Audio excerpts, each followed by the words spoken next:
No joo. Siitä tuli ruuvattu nyt koko yötä yhtä videot tuolla Windows Movie Makerilla. Jumalauta mikä. Saatana, pitääkö kaikki olla näin vaikeita? Tässä menee hermo, satana. No saimme sen sinne laitettua YouTubeen, mutta jumalauta. Hirveän rähinän jälkeen ja sekoilun jälkeen. Hyvä, ettei hiile palannut koko homma sen. Tämähän me ei jää tämmöstä jumalauta. Näin vanhaa ei enää jaksa. No olihan se vähän mielenkiintoista, mutta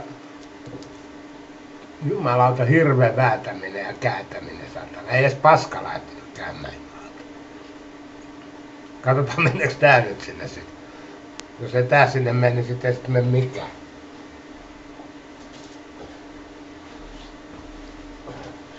Hermota, tässä menee sätkää, menee 2 toppaa satana, kun väsytään jumalautan video. No ei se mitään. Ollaan onnellisia, jos tää onnistuu. Ei muuta kuin hyvä pääsiäistä, vai mikä saatana joulu. Terve!